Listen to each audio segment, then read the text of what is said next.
What's going on? It's Kevin with Optimized Essentials, and today I want to share with you some tips and tricks on doing a squat assessment.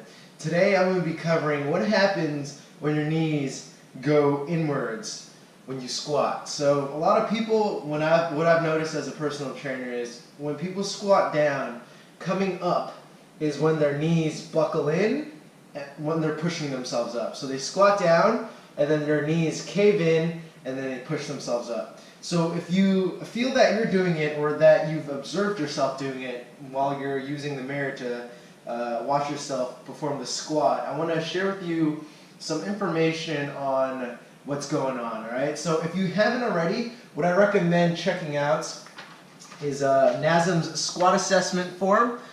If you don't know where to find this, just simply Google search NASM squat assessment. There's a lot of terminology that you may not necessarily understand at first, but if you're a personal trainer or someone in the fitness industry or health profession and you want to get a little bit deeper into what's going on, NASM has a really great starting guide for muscle imbalances. The squat assessments is a great way to go, but in my opinion, some of the muscles here, they've left out some of the muscles here, so not everything that they've included here is the exact reason of what's going on. So with that being said, what do you do when your knees cave in during a squat? Well, the very first thing you have to understand is there are a few things going on, but one of the main culprits, one of the main victims that I have found are tight adductors, right? When your groin muscles are tight, what happens is that has a tendency to pull your knees in. So imagine the muscles up from the inside of your leg running all the way up to your pelvis. These muscles, when they get shortened, what they do is they internally rotate your leg.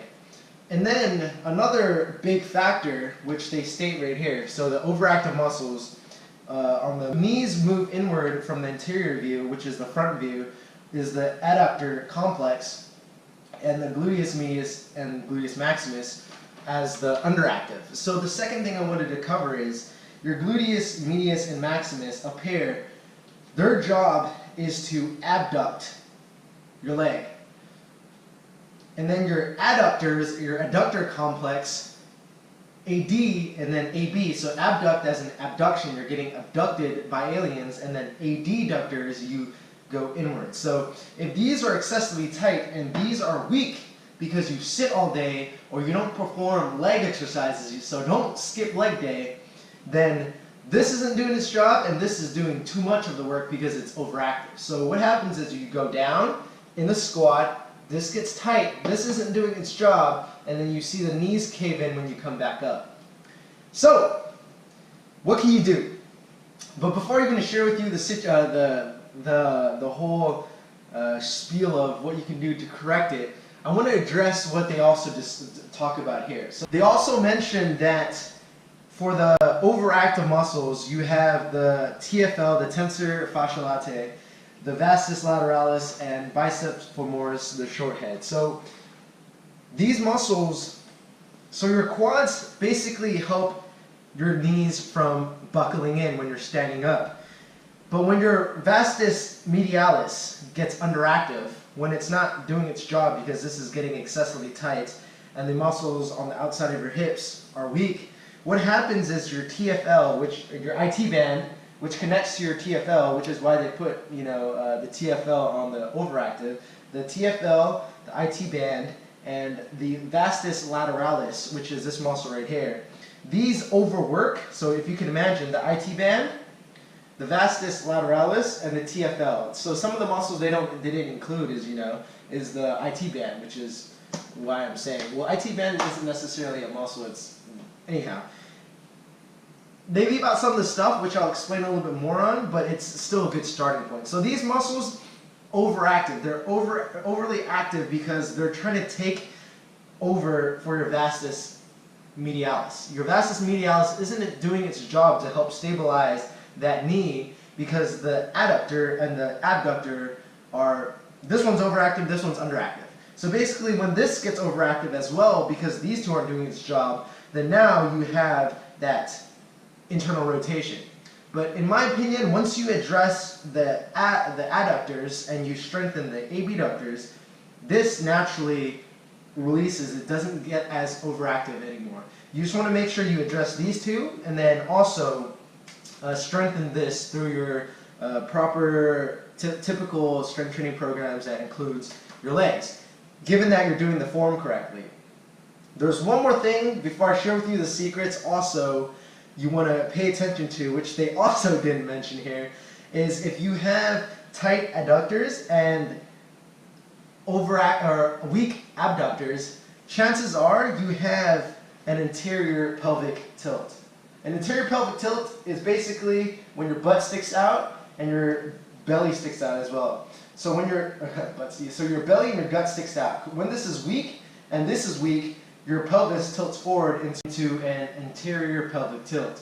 So some of the other underactive muscles that they didn't include is your rectus abdominis, right? Your lower abdominals. That helps tilt the pelvis back into neutral.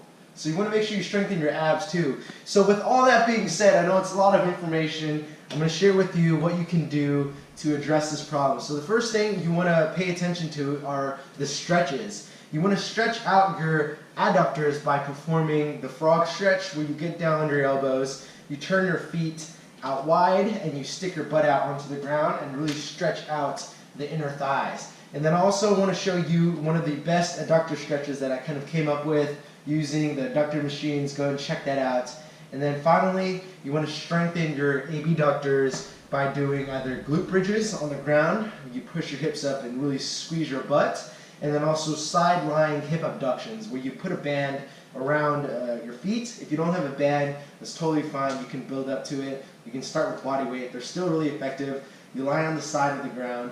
You point your toe in, internally rotate your legs, and then you pull up on your hips and really squeeze that side of your butt. So that's how you strengthen the abductors and how you strengthen the adductors if your knees cave in during the squats. That's all, guys. If you want some more information, make sure you check out my website. I also have a program that you can get. It's a 4-week transformation program for beginners who are having issues with kind of understanding where to start for fitness. You have a nutrition guide, workout program that gives you detailed information on form and technique. Just check it out on my website. Make sure you like, comment, and subscribe if you have any more questions. I will be posting more videos on how to assess a squat and also fitness related information. So stay in touch. Have a wonderful day, guys. I'm out.